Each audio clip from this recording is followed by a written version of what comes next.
Hello, and welcome to this live stream of today's public meeting brought to you by Downtown Gun Rapids, Inc. We will begin shortly. Please keep your sound on, and we'll see you soon.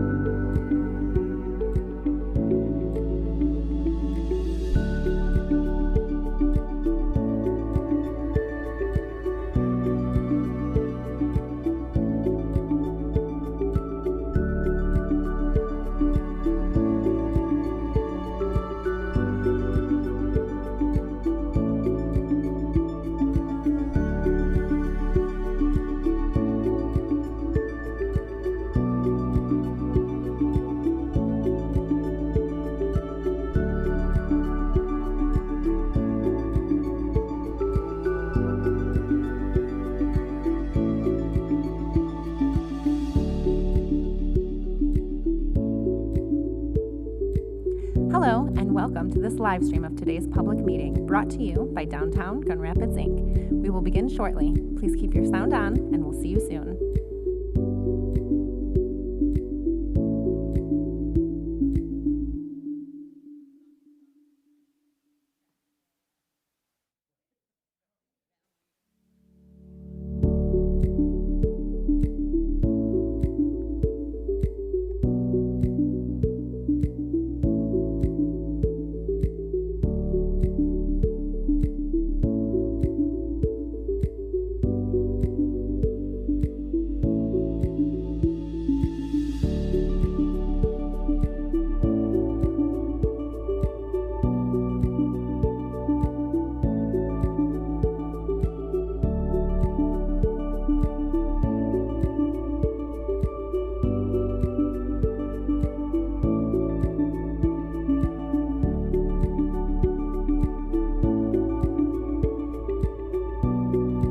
Hello, and welcome to this live stream of today's public meeting brought to you by Downtown Gun Rapids, Inc. We will begin shortly. Please keep your sound on, and we'll see you soon.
I know what.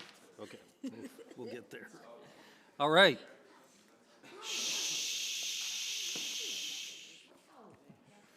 I would like to bring this Downtown Development Authority Board member meeting to order Wednesday, August 9th, 2023 at 9 a.m. First order of business is the approval of the July 12th minutes, which were in your packet. Are there any corrections or comments? Yes. We have one correction. We tried to trick all of you. It was listed as that all of you were absent, and we know that you were in fact here. So it was sort of we wanted to make sure you read the minutes. We did not have a quorum. I missed that, sorry. Yeah. I actually was like, ha! I figured it wasn't total. So with that correction, we can entertain any other additional edits. All right. All right. With the correction? All right. All in favor say aye. Aye. Any opposed? All right. Next, approval of the preliminary June 30th financials. Ms. Chapman, welcome. Good morning. Morning. These statements are preliminary as we still have a few year-end entries that were not posted at the time these statements were prepared. I think the final quarter of parking revenues was not posted yet. Some invoices and things that were paid that will end up as an asset on your balance sheet has not been moved to your balance sheet, compensated absences, things like that. But I don't anticipate that your fund balances will change too significantly. You will see final numbers when the audit is presented. At this point, we're showing that the non-tax fund went through 99% of its budget. Local tax went through 59%. You can see all of the projects on Statement C and how far we got through each of those goals. I'm happy to take any questions if anybody has any. Otherwise, just looking for approval on that long list of payments that were made in June on Statement D. Any questions? I have a Yes. quick context question. Can you give us just some color on revenue trends? Are we keeping on par with past years? Just because I've seen notes about national tax receipts being down. What's our local? Right now, we're seeing an increase for the next year. I'm working on the FY24 tax increment revenue projections, and we are seeing increases. Whether that continues or not is like the tax market kind of lags behind the housing market. You know, like we're always like a year and a half behind. So our trends come in after that. So right now, we're still on an increase. And like parking revenues are on an increase after COVID, coming back up. And our budget for next fiscal year, we use what percentage increase? I believe we did a 3%. for 2024. Yeah, and Tapered down after that. Great. Move support. All right. Did we have a motion? Move the motion. Okay, Support. motion, support. Any other questions or comments? All right, all in favor, say aye. Aye. Any opposed? All right, motion carries. Thank you. Next, block by block funding request. Mr. Elledge. Good morning, everybody. Tim, you want to just hit it to the next slide? for me? Yeah. Thanks. Got it, man.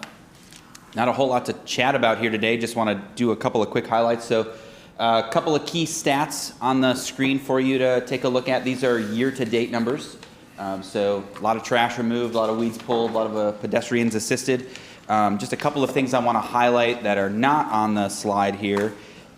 So this year, the Ambassador Program, for what I think has been the fourth year, hosted some Grow Kids.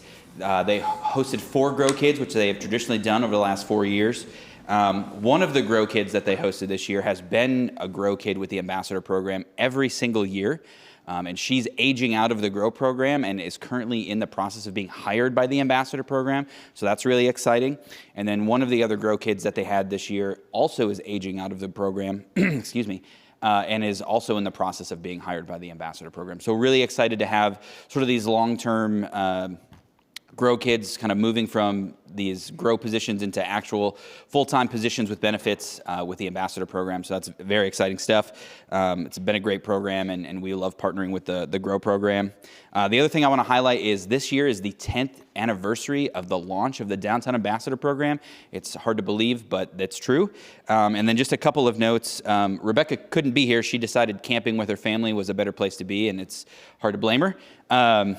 But there's 3 staff that I just want to recognize that have been here for a long time. So first is Rick Hilleveld, who has been with the cleaning account since 2015, but he's actually been with every single iteration of the clean team since it started back in like early 2000s. So he's actually been around a long time, been helping us clean and maintain downtown for a long time. And then Ellen, who does our horticulture stuff, keeps the planters looking beautiful. She's been here for 7 years. And then Rebecca, who, like I mentioned, is out camping, has actually been here for 10 years. So she's been here since pretty much the launch of the Downtown Ambassador Program.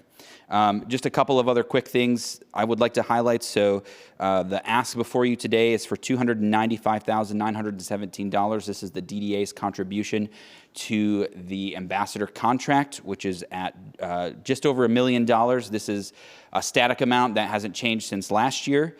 And remind all of us here that during that last RFP, working with the ambassadors and Block by Block and other vendors, we increased their wages to $16.50 per hour, and then we also got all of the ambassadors an additional week of vacation time added to their benefit package. With that, I will take any questions that you all might have. Maybe just one more reminder, the Downtown Improvement District. Yes, thank you. The additional share. Yep. What is the total number of staff? Right now they're in peak season, so I think they're hovering somewhere between like 25 and 30. Okay. And it's seasonal based on. Seasonal, yeah, so it'll dip here end of October. Okay. Any other questions? You do great work. Yes, an important program. I'll entertain a motion to approve. Support. All right. Any other comments or questions? All in favor, say aye. Aye. Any opposed? Thank you All so right. much. Thank you. Thanks. Jefferson Avenue redesign support. Yeah, good morning. Mr. Miller, good morning. Here for 3 different projects, so this will be the first one. Jefferson Avenue redesign. That is, if we go to the next slide, so essentially what that is a partial reconstruction of Jefferson Avenue from Wealthy to Cherry in heavy collaboration with Trinity Health and the city of Grand Rapids. And essentially what's happening here is that, as the memo stated, back in 2020, the DDA approved expenditures for a temporary pedestrian refuge island for connection between these 2 blocks for both employees and visitors to Trinity Health.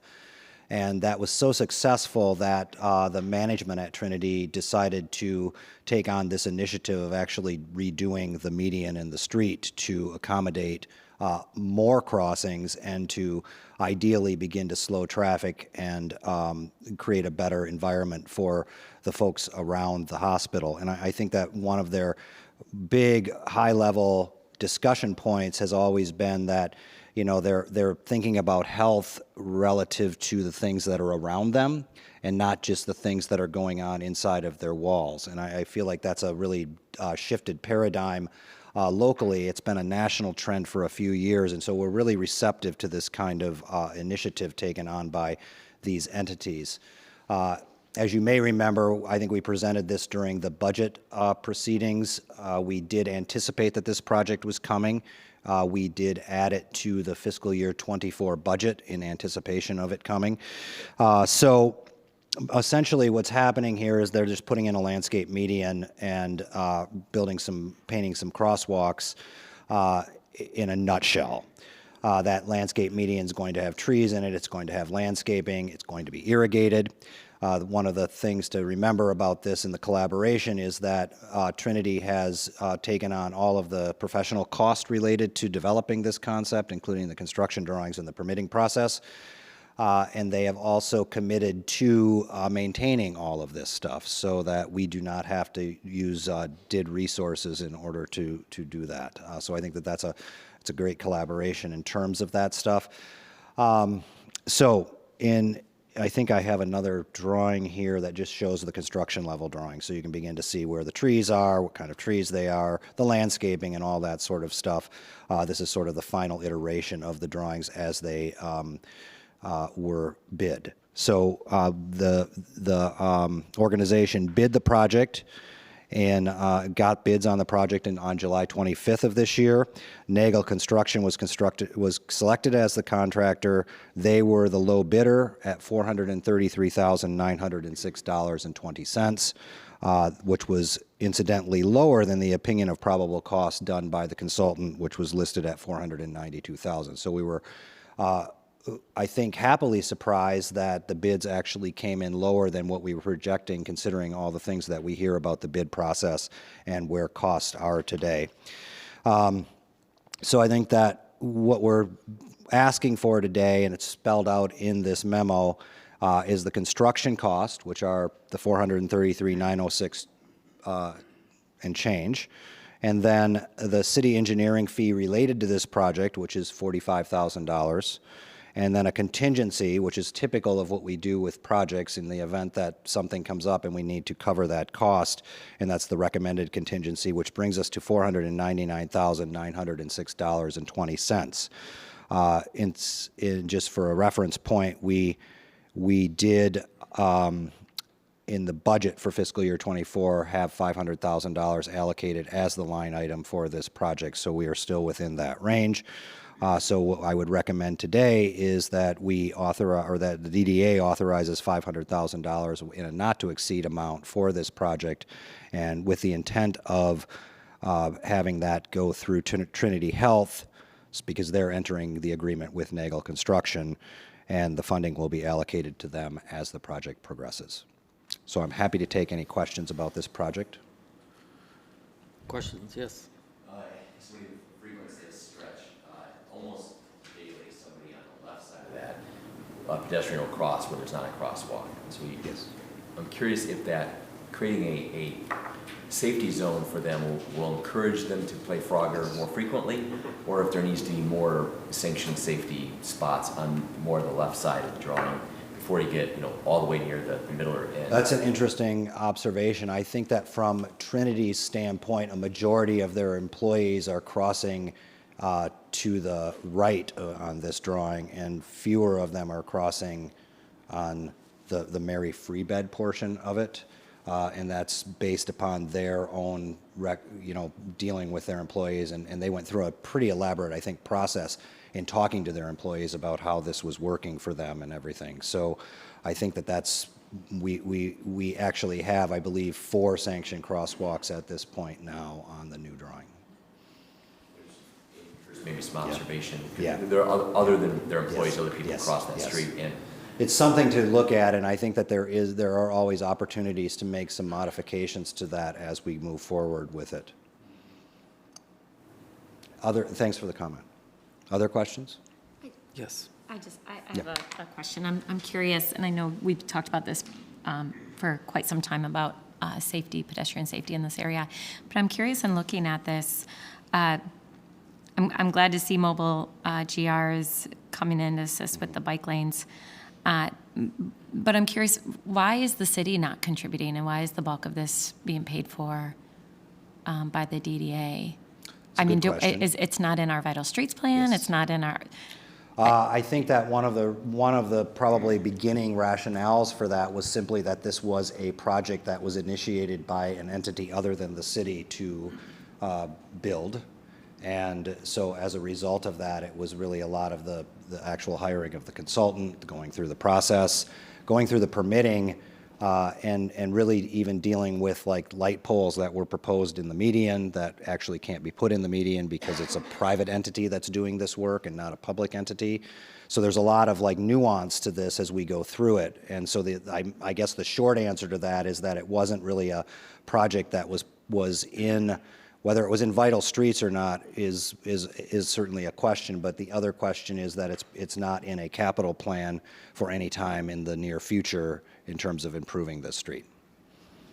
And oftentimes we do run into those situations where the engineering's capital plan doesn't, I mean, they've got other streets to deal with, and so they don't prioritize a street like this, which is in relatively good condition from the standpoint of the Vital Streets rankings. Right, thanks. Yes. Other questions or comments? All right. I would entertain a motion to approve. So moved. Support. All right. All in favor, say aye. Aye. Any opposed? All right, motion carries. Next is pedestrian improvement project Yes. design. So, this is a little complicated because it represents a whole slew of projects. So I tried to, in the memo, be able to delineate some of these things just in the sense of what we're doing. And that's primarily because it is best oftentimes when we run these projects through the city of Grand Rapids that we're not doing one-offs. So we try to pull in as many of these similar projects as we can, get one contractor on board, and then be able to do the design for all of them. And that really is a much more efficient way of doing the project and managing the project. So I think that what we're dealing with here are essentially a variety of locations, and I'll start with the Monroe North crossings.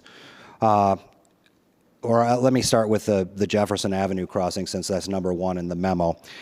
These are 3 intersections on Jefferson. They include Weston Street, State Street, and Oak Street. And so those are all basically in the orbit around the museum school at the intersection of State and Jefferson. And as you may recall, there was a crash there between a pedestrian and a car late last year. And that really provided some impetus for us to work with Mobile GR and the city engineering department to start to look at these intersections all in one grouping, to be able to figure out the best way to get a more meaningful and safe crosswalk there for the variety of people that are actually doing that. So we didn't want to isolate it at State Street. We wanted to look at the 2 intersections on the north and the one on the north and one on the south. So with that, these services are all for design and then going through bidding documents. So it does not include the actual capital costs for the projects, just the professional services. This is through the City of Grand Rapids Engineering Department.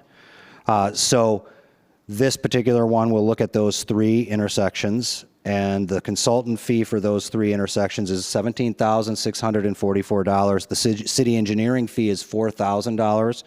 And then the contingency for those projects is $2,200. So that's an amount not to exceed $23,864. So that's the first grouping of these, and those exist, as I said, over at on that far slide over by the Jefferson and State intersection. And again, those were inspired by some issues that we had there last year in terms of safety. Second one is actually just one intersection on Monroe at Trowbridge. So that would be this blue dot on the left-hand side. And that is a tough intersection. There's a transit stop there. There's a lot of crossing going on. And throughout the Monroe corridor, there are various businesses and residences who have raised issues with being able to cross the street in a more predictable and safe way. So this has been something that has percolated through the city of Grand Rapids, both primarily through Mobile GR, in trying to address some of these safety issues. So with that one, we are only as the DDA looking at the Monroe crossing at Trowbridge. There's actually a second set or 2 more intersections along this corridor. There's the Monroe crossing at Mason, which is by City Built, and then there's the Monroe mid-block crossing at the boardwalk that will bring people across the street to the park. Both of those are being handled through the Monroe North TIFA, but I thought it was important for you guys to know that there is another entity within our orbit that is actually funding those pieces of this project. So with that one, it's basically split out as the consultant fee of $4,100, the city engineering fee of $1,300, and a contingency of $600 for $6,000 total. So those are really the only 2 within this memo that I am seeking or recommending approval for. The third one is more of a reference point for everyone, because it is included in this set of projects, and that's the Bridge Street crossing at Winter. I've outlined the expenses that are related to that within the consultant's fees, but I want to note that these services were actually previously authorized by the DDA in March of 2023. So that's only a reference point for you all on this project, this set of projects. So in a nutshell, what that means is that the items 1 and 2 in the memo, the Jefferson projects and the Monroe project, equate to $29,864,000. So the recommendation is for a not to exceed amount of $30,000 for these projects. And these were also anticipated in the fiscal year 24 budget, so they reside there in a line item. We knew that they were coming. And so if you have any questions or comments, happy to take those. So again, to the mayor's point on the previous issue, the city contributing to any of this? They are not, actually. These are So all we're projects hiring a that we are. consultant. Yes, through the city of Grand Rapids. With engineers, Yes, yet we're paying the city engineering fees. yes, yes, And the city is not contributing. yes. I think that's a fair statement. It is, just full disclosure for the city's purposes, we partner with the DDA because we have limited funding for these types of improvements. So we apply for grant funding, and many of the downtown locations don't score as high as those outside from the equity goals for some of the funding programs that we have. So just yesterday at City Commission, they approved $900,000 that the city is spending with some federal grant dollars to do improvements all across the entirety of the city in the first, second, and third ward. We also funded last year pedestrian hyper beacon between Monroe Center and Ross Place at the expense of our department, which was a $250,000 contribution. The DDA had a small portion of that for some of the landscaping improvements. So we do have a partnership with the DDA. We review these crossings and we determine which ones are the best eligible for other federal and state grant resources. Many of them don't rank high enough based on some of the state and federal criteria for some of the equity goals that we have. So that's why we continue to partner with the DDA on an annual basis and looking through these. But we understand the importance, but there are other funding sources that we have, and we have a limited amount of funding that we can spend. So we prioritize our funding outside of the downtown because we have a funding partner in the Downtown Development Authority. Who has limited funds as well. We all have limited funding sources for these types of things, and we're just trying to prioritize them as we do, so. Can I follow Yes. up here? And Josh, I appreciate that, and I'm familiar with the mobile GR budget and the impact that COVID had on it. I think the question I heard Rick ask, though, and I think I have that question as well. So we're hiring an engineer, but yet we're still paying the engineering department. I'm curious, what exactly is engineering doing, and versus an engineering consultant? That's where I'm at a loss. I'm not sure I understand why, if we're hiring an engineering consultant, why we also need to pay engineering. And then, I'm looking at, all of the city engineering costs, and at some point, it'd be nice to look at annually, what are we paying? And is there value in looking at the DDA hiring our own engineer to do some of this work internally to cut down on those costs? So I think it begs a larger question. But for this one, it is a little confusing why we're hiring an engineer, but then we still have the $10,000 of cost with the city engineer. And that's how we deliver projects across the city. That's not unique to this project or this body.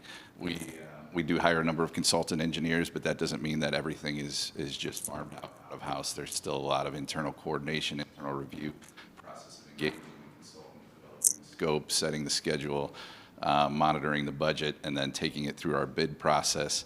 And then once to construction, actual inspection, oversight, monitoring, record keeping. So we do utilize consultants for other city projects that are funded by the city. We still have to fund our services, and so we apply that charge to the actual project budget, and that's how the engineering department is supported. Is it a percentage? Just a flat rate percentage that's tacked on? There's a model. If it gets over a certain dollar threshold, we have a percentage model, but when it's smaller amounts like this, we estimate time and materials to come up with that amount. Okay, that's helpful. I have a question for Tim. Does the total collected by the city for engineering fees exceed the engineering budget? I guess I'm not sure I understand your question. I wonder if it's a revenue-making venture for the city. Engineering fees that are charged, do they exceed the total expenditure budget of the engineering budget for the city? So the engineering department does not have a general fund budget that we receive. We are self-supported, so we sustain ourselves through project revenues, through just like as if we were a private consultant, a billable rate model. And so we collect our revenues per project and per service provided. So at the end of the year, do revenues equal expenditures, or is revenue greater than expenditures? It varies by year. The idea is we are not a private ventures. We should be matching revenues and expenditures. And that's something that we routinely monitor in terms of our billable rate model and how we set forth our costs. Thank you. Any other questions? For these, are these flashing, the flashing? It's to be determined. I think that that's probably something in the toolkit that they will be going through when they're evaluating the intersections. It's highly unlikely that we would have 3 consecutive intersections that, like at Jefferson, that would have those.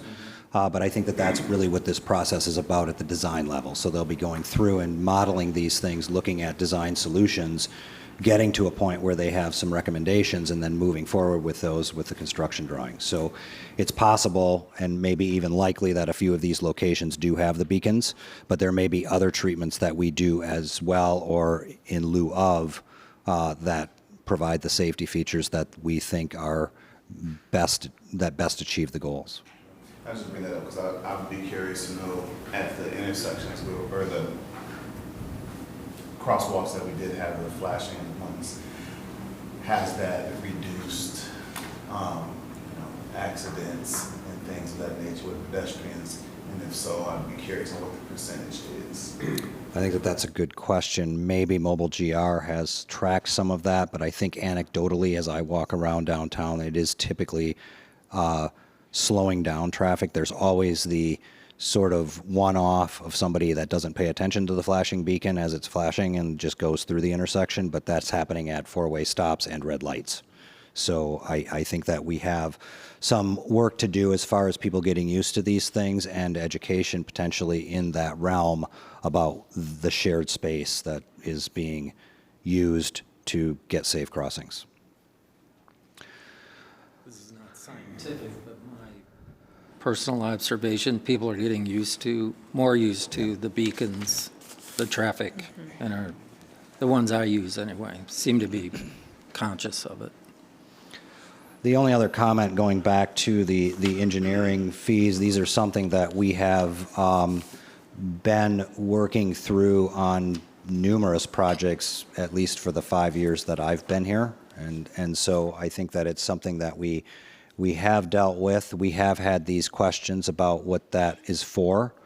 I think, Rosalind, your question about whether we should maybe be looking at how much we've done, maybe looking at that over a 4-year stretch. I think that that's something probably worthwhile to do just to see where that money is coming from or, being allocated to and how much it actually is. So we're willing to do that and report back to the DDA if that's something that the board wants. Well, I think it'd be interesting to look at least. Yeah. And you will note that not on this one that was in there, but also the previous one had there was the same set of fees. Right. Anything else? All right, I would entertain a motion to approve. So, Is there support? Okay. Any other comments or questions? All in favor, say aye. Aye. Any opposed? All right, we got one more. One more. Van Andel Arena Alley. I don't have any fancy images for this one. You've seen Why it not? numerous times. We just want it done. Yeah. There are some. As the memo states, we've gone through a process since August of 2021 with a consultant, or actually 2 consultants primarily working on the project. We've gone through a couple of another additional authorized funding to modify some previously completed design changes that were happening as part of a collaboration between the various businesses and the adjacent property owners, which required that additional funding to occur in April of 2023. And so we've proceeded on the project, and we are now at a point where it is complete. It's in permit at this point in time, and it's been in permit for a couple of months at the City of Grand Rapids level. So we are now at a point where we are making some adjustments to the permitting process to align with the city processes. And those have been spelled out relatively clearly over the course of the project. And so we need to address those changes moving forward in order to get these permit sets complete, with the intent of having a permit in hand probably within the next month or so, and then going out to bid this fall, which we feel is a more optimal time to bid anyway. And that would allow us to begin the construction of the project next spring, with the intent of getting as much of it done within that construction season from roughly April to November as we possibly can. And I think that determining the breadth of the project is likely going to be about how much it's costing and where we want to go with some of this stuff. Do we want to do the whole thing? Do we want to break it into phases? And we'll know more once we go through that bidding process. We've talked to numerous contractors about this, and all have recommended that we bid in the fall rather than when we were trying to bid in July. So I think we're in a good place as far as the bidding cycle goes, but this request is primarily related to some of the things that have happened with the permitting process over the course of the last few months, and as we've dug into that and tried to figure that out, really what has happened here is that the city actually has two different kinds of permits to go through. One is called a LUDS permit, a Land Use Development Services permit. The other one is a check print that is primarily reserved for city right-of-way. We are in the unfortunate position of having a project that resides in both of those things. And our understanding is that we can't necessarily use the check print for private property, and we can't use the LUDS permit for public property, so we're actually submitting two sets of permits for this project, and that has been a point of contention because we didn't want two sets of drawings. That's primarily because two sets of drawings can create problems downstream when we're trying to bid or build off from them. And so I think that we've tried unsuccessfully to get to that point. We just as a point of reference, we have submitted for the check print. It's in process. It was sent out Monday, and it is actually published. So we're moving forward in that way to expedite this project as the best we can in order to get the project out to bid. I think that what that means in this context is that we are rolling with this, so there's some things that we have to still figure out. We are contemplating that it could be up to $29,000. We have about $11,000 for another consultant, potentially another $11,000 for the other consultant to get these drawings aligned. And we do have some cushion in there, frankly, because we'd never know what kind of commentary is going to come back from the city of Grand Rapids in terms of these permits. So we want to make sure that we're covering that and not having to come back to address those changes later. So the memo states that there's $29,000 for these additional professional services. As I mentioned, the permit was actually submitted, or the permit set was submitted Monday. After that permit set was submitted, I did receive an email from the City Engineering Department telling us that we needed to provide $2,150 for preliminary engineering services in order to move that permit along. So I need to amend the $29,000 that I'm writing in the memo to $31,150. That is a not-to-exceed number, and we do not actually anticipate that it will be that much, but we want to make sure that we are covered, and that's why it is a not-to-exceed number. So in a nutshell, without getting into too much detail regarding some of the nuances of this project, that's broadly what we're talking about. I think that within the memo, you will note in the third paragraph that I make the statement that says the check print's required to meet the city CAD standards for line weight, formatting, and symbol consistency, things that the LUDS permit does not need to do. Additionally, what's not stated in the memo is that a check print actually has a drawing size of 22 by 34. Our LUDS permit set is 30 by 42, which requires us to make modifications to those drawings in order to do that, and then reinsert the check print into the LUDS set to make sure that that follows those standards. So it's a little bit complicated and a little bit of inside baseball here. And I think I'll leave it at that and take questions, but just to be fair and transparent, I think that we did have some commentary from city engineering about the concerns about this painting the city in an unfair way. I have not attempted to do that. I have simply tried to state what our perspective is on this project and sort of the general frustration that we have in going through a process that should really kind of be easier. So I'll leave it at that, and you guys can, I'm happy to answer questions and take comments. Well, my question is, could this work be done without these changes? And is there a workaround in the city for these projects that basically have been on the books for many, many, many, many, many months? Yes. And to have to pay another $30,000 because the city changed in the meantime their CAD system, which I appreciate, seems onerous on these projects. Yeah. And, you know, so it's frustrating. Yes. You know, it's frustrating to hear this, regardless of who looks bad or who doesn't look bad. Right.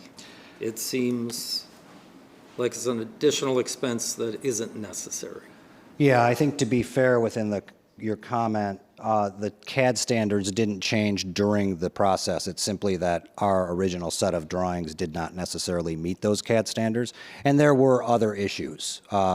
I think that one in particular is a set of pipes. One of them is 54 inches in diameter and one is 78 inches in diameter. Those reside on DDA property, but they are city infrastructure. We have had a great deal of pushback and back and forth regarding what can go on those pipes and what can't go on those pipes. Currently, there are trees on those pipes that are about 20 feet tall. So that's a change, honestly, that we did have to go through and manage within this project and make sure that it was clear what we were doing on that over those pipes that are actually on our property. All right, understood. But So I for this appreciate the board, frustration. they're also, we are facing the same issue, as I understand it, with Lion Square drawings, correct? Yes, and that came to you sometime either late last year or early this year, where I think we had about an additional $4,000 or $5,000 in a not-to-exceed amount because the Lion Square project was actually in permits for about 18 months, and during that 18-month time frame, the CAD standards changed, and Progressive had to go back and make modifications to those drawings because those CAD standards had changed. So we had to add a small piece of money to that project in order to get that done. 4,000 is a lot different than 30,000. 4,000 is a lot Yes. different than 30,000. Yes, yes. Different set of circumstances because there are a lot of different things going on with this particular set of drawings. So we don't, I'm sorry, I have a follow-up question on that. So the process, and I'll follow up with this at the city, because I was on the commission when we passed the LUD standards, and just yesterday, an economic development project team, we're talking about some issues with permitting and length of time and some other feedback that we're hearing from community partners. And so I'm just curious, process-wise, we are not held to the same standards of when we submitted something, that if internally there are changes, then the original permit has to change because of the changes made internally? It's not grandfathered into when you submitted it in the first place? Well, that would be in the relative to like Lion Square, for instance. There was a change that changed the drawings as they were originally submitted, and we had to make modifications. In this particular case, as reference, when we built the Van Andel Arena Plaza, that project is 75% in what we would refer to as private property, DDA property, and 25% in city right-of-way. There was the opportunity at that time, early in the process, to let us know that we only had to use a LUDS permit to get permits for that. Incidentally, this alley project is also 75-25 split, approximately. And the difference is, to be fair, that we're working fully in a street in an alley rather than just along part of a street, in the case of the Plaza, Fulton Street. So it creates a gray area. And so as we were going through this process, and as I said, it did take quite a long time to move through it and have these discussions, we just submitted a LUDS permit. because we had that set done, we wanted to move forward, and at that point in time, we were basically told that we need to also have the check print. So we have to go back and make modifications to adhere to these standards, many of which are related to CAD standards. We've had numerous questions about whether our consultant is actually using CAD. We've had questions about the work of our consultant and whether they are able to do drawings that meet city standards. Even though the consultant is a professional consultant, the consultant seals the drawings, the consultant takes the liability for the drawings. So there's some frustration with that, and this goes to a series of material changes and questions about like whether or not they're specifying the right brick for certain areas of the project, when again they are responsible for that from a liability standpoint and from a professional seal standpoint. So we have had to go through a lot of processes with these things, including determining whether or not we can put stuff over pipes that are actually on our property without an easement. We have gone through a process with the City of Grand Rapids over at least the course of 6 months trying to figure out who's actually going to pay for the easement for their pipes on our property.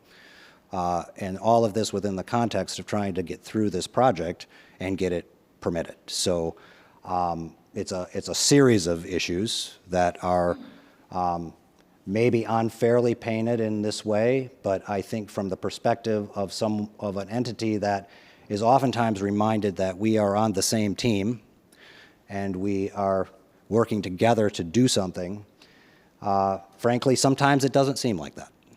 So I think that we would welcome any kind of commentary that gets us to a place where we are not in these kind of situations, where we get a little bit of closure in a little bit quicker time frame. Just on the pipe stuff alone, I mean, it was like weeks of back and forth, honestly, where at one point one of the city staff said he's got to talk to the guys downstairs. I don't know who the guys are downstairs. If it's the guys who are digging up the pipe, which we don't care, like, because of course they're going to tell us that nothing can go on our pipes because they're digging up the pipes if anything actually goes wrong. And we also realize that these pipes have been in place for 25 years. Nothing's happened. And there was a comment once upon a time during this process that we need to codify all of this stuff in these drawings so that 25 years from now somebody knows where the pipes are. If we don't know where the pipes are now, I don't know how we're ever going to get to a point where we actually know where they are. And frankly, 25 years from now, it probably doesn't matter for anyone in this room. So I think that these are just a series of like these kind of things that we would like to address and try to move forward in a manner that is consistent with what we would think of as a teammate and partnership arrangement. And I think this also goes back to these kind of questions about these engineering services. So this one in particular has an additional $2,000 to run a permit through the process. And it's nothing different than the stuff that we were just previously talking about. I think that one of the questions that we have had and asked over the course of 5 years, if that we're actually collaborating on these projects, is there a way for the city's assistance in the collaboration financially if they're not actually putting money into a project, just to simply not charge us a fee to run the project? Great question. So I think that's a long-winded explanation of, I think, where we stand today. And again, I am painting it from the perspective of both myself and the consultant team that has worked on this. Can I ask a follow-up? Of course. Sorry. So I will follow up, obviously, with our engineer and city manager. But I am curious. One, I'm disappointed to hear this. I know there have been frustrations and struggles in the past. But I'm curious, Mark, are you able to quantify for me the amount of additional time and money that this organization has paid and how much time it's taken to move some of our key projects forward because of struggles with permitting? I think that we can probably do a general overview over a snapshot of time on some of these things, and maybe try to more proactively determine where some of the pinch points are in the process so that we can maybe resolve those things in a good way. Yeah. Well, I appreciate that. I mean, quite frankly, I'm sitting here and I've been advocating at the state level with our friends there about permitting and time and their processes and how they add additional layers and challenges to important projects and draw them out, and which adds cost. And I don't want the city to be contributing to that as well, or having similar frustrations with partners in our community that we have sometimes with our state partners. And I know many of you saw the governor came out with some very clear directives about timelines and permitting and cost and accountability. And so I think the state is setting a good model for all of us who are in government. So. And one thing in the context of this that might be worth looking at is, so the DGRI service agreement with the city allows DGRI as the entity to get up to conceptual drawings, but then beyond that, it states the engineering department is going to be the lead on getting through construction documents. Lion Square is a bit of a one-off just because that was already in motion, but that might be an opportunity to look at that agreement again to allow for more flexibility for DGRI to help push these projects along, understanding the engineering department and the city are going to need to be involved at some point, but that might help with some of these issues.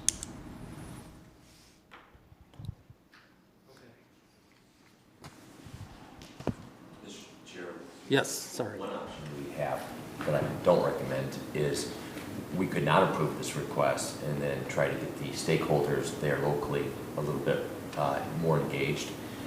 I do move this motion, both encouragement for city officials to look at both the costs that we've incurred to date and look for services or things in the future they could do to help compensate for that. But more importantly, I think there's cultural issues that the mayor expressed that are the bigger picture issues. If there's anything that this board can do to help make that culture work better for all involved so that we have a faster process, still a very robustly professional and up to standards process, but something that just moves more appropriately in the modern era, I think most of the board would love to participate. But I just outline the range. I mean, this is a serious issue, and it will have a big impact on developers and the business community, and the perception and brand of whether or not Grand Rapids is a place you want to grow your business. Yeah. Well, and even the fact that we have two processes for LUDs and then checkpoint review, we should be able to do something internally to streamline when this is the case. So I'll follow up, like I said, with our engineer. I'm glad Tim's with us today, and we can follow up. So, Chair, quick question, what happens if we don't approve? Yeah. Well, it would go back to the city, I assume, and they would either deny the permit and/or the other option would be try to work it through, I guess. But their option is to deny the permit, so the work, I assume, would not go forward. That they have two options. Either they can change their mind or deny the permit. Maybe just another point in the context of that comment. The approval doesn't necessarily require that we spend it, right? That's it gives right. us the authorization Yes. to have the ability to spend, whereas we can continue to negotiate, but it wouldn't then necessarily have to come back to you for further consideration. Point of order, Greg made a motion, so I'll second it so we can technically have this discussion. Thanks, Ed. Thank you, Em. And I do think in the broader context of this, it is and always has been the optics of we are part of the city.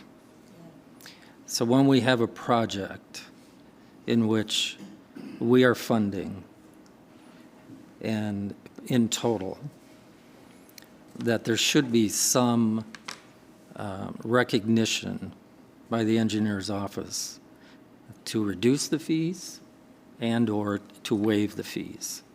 So that has always been has always bothered me. I think, in the case where, and I understand you need to, you have to pay your own way, and we all have budgets, and we all have business entities that have to be in the black. But I think there should be some discussion surrounding that to move these projects quicker, save money. The more money we save, the more projects we can do, obviously. So I think that should be discussed. Mr. Chair, just to clarify the point of the stuff I made prior to making the motion to move this forward, all that is a valid option, and with the motion, we're choosing not to do that. So we're choosing to be a cooperative partner, and hopefully the city hears that, because there are other options that could create more consternation for the city, and we're not choosing that. We're choosing to try to be collaborative. We are. And I appreciate that. And I do think it begs a larger question. I'm comfortable approving this just because we have talked about this project for years. Convention Arena Authority has put money into this. The DDA has put money into this. This is a corridor that is key to the connection to Studio Park that we have talked about for years. Quite frankly, and I know lots of people share my frustration that we have talked about these big projects for years and no one is seeing any construction. And it keeps being blamed on bureaucracy, whether it's at the city level or the state level. So I want to see things get moving, quite frankly. And so I don't want to hold up this any longer than we need to. With that being said, I will connect with our city manager, and before our next meeting, I will have a follow-up conversation with the city manager and our city engineer. I'll invite the chair and Tim Kelly, and we can follow up on this discussion. I know this is not unique to the DDA. I've heard from some of our corridor improvement districts who are also trying to do projects with some of their funds in right-of-ways, whether it's on the sidewalks or in the streets. And so they too, I know some of my colleagues on the commission are frustrated. So I need to, I don't, I always say, until we really understand the core of the issue and the problem, we can't come up with good solutions, but I'm committed to having a conversation to look at solutions, and whether that means that we do need some kind of support for a dedicated person to just work on these public projects in true partnership. I'm willing to take a look at that. Whether we need to subsidize it with some general fund to get these projects moving, I don't know what the answer is. But I'll have the conversation, and I'll likely pull in one or two of my commissioners from other districts who are also and have expressed their frustration to me. So I'll commit to doing that. I'll follow up on it today, and I'll ask my assistant to get a meeting on the schedule. And anyone else who would like to attend, you're welcome to. Mr. Chair, this doesn't have to be today. It could be a memo, it could be a future discussion item, but I'd like to, as a newer board member, understand where we're required to use city engineering services and where we have flexibility to bid it out ourselves. That would be good for me to understand. Yeah. Thank you. As the previous chair would say, let's land this plane. So if there's no other discussion, I have a motion and a second. All in favor? Aye. Any opposed? All right, thank you. Thank you. Thanks, Mark. Executive Director report. 4 minutes. And sticking with permitting, but I think we have some good news to share. So some movement on riverfront projects, which I think we talked a little bit about last time around. So we had Eagle permits. We also received in the past few weeks our CLOMAR certification. So Lion Square is out to bid currently. We will be opening those bids tomorrow. There will be post-bid interviews early next week. So that should allow us to come back to you in September with the contract and update on schedule for construction. So. Has the museum also? Museum has not gone out to bid yet, but they have received all their approvals. They'll be going out to bid in the next week or so. Can you let them know that we're ahead? I'm going to remind Dale every day. Okay. Yeah, I reminded him as well. And both of those, assuming we're continuing to move on this track, would be able to break ground and start construction this calendar year. Additionally, the East Riverwalk, which we've approved funding for previously, we're now at a point to bid that in the fall or winter with the idea that we could start construction on that next year. So good permitting news. Riverfront projects are moving along, and we'll make sure keep you posted. Additionally, if you haven't seen, the project at Division and Wealthy broke ground a few weeks ago. So this is the hard corner, Division Wealthy, just north of the ICCF project there. We'll add a little over 50 new market rate units to downtown. That should be done at the end of next year. So good to see progress there. Sticking with things in the ground, the new wayfinding system is out and live. So the new kiosks went in. They look really good. I took this picture yesterday, and I did not stage those people. So that is real life people using the wayfinding signs. The middle one looks like the middle one is Melvin's. He claims that these two people were actually using it, and he walked up and helped them. No one can corroborate that.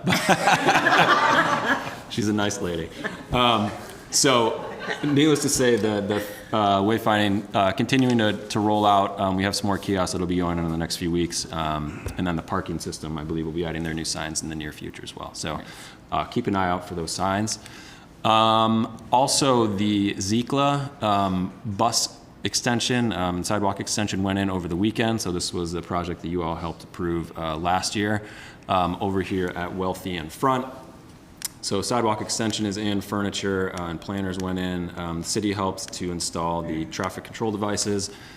Exodus Place and Farmhouse, which is the business right over there, helped with painting the electrical box, and then they'll be working on the street mural, hopefully this weekend, assuming weather allows. So more progress on projects being delivered. Switching now to events and activation, the Global Water Fest had a hugely successful event last month. I don't believe the city's team won the race, but they at least did have a boat. And I don't know if any of you were able to get out and see it, but great crowd, beautiful day, just great river activation, and their food vendors, food trucks, all that were out. So wonderful event on the riverfront. And then sticking with events and activation theme, just a reminder, our Return to the River event is happening at the end of this month.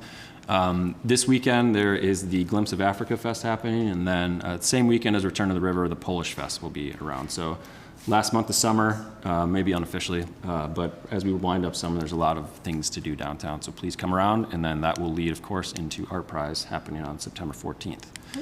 And then I think two more quick slides. We had our latest ground mural installed over the last weekend. So this was in partnership with Rhiannon Siebold Creative Studios, Joyful Formations. This is up at 555 Monroe. This is the events and activation team out there actually painting. And then we did have a number of volunteers come out and help complete that as well. That is, just for reference, that's a 33,000 square foot lot. So that's a lot of paint and a lot of hours out in what was a very hot week. So Looks great, though. team looked great. The mural looks amazing. And so if you haven't seen it, go check it out. And then lastly, the Heartside murals, which you all approved a few months ago, those will start up this weekend. So you'll see some more of those start to take shape. That is my report. Happy to take any questions. Any questions? All right. Public comment. Is there anyone in the public that would like to step forward? All right, seeing none. Any board member, other than engineering fees, is there anything anyone would like to bring up and discuss? Did seem heavy on that. Let it be known, we do appreciate the engineering department in spite of our frustrations. So, great. We are adjourned. Thank you.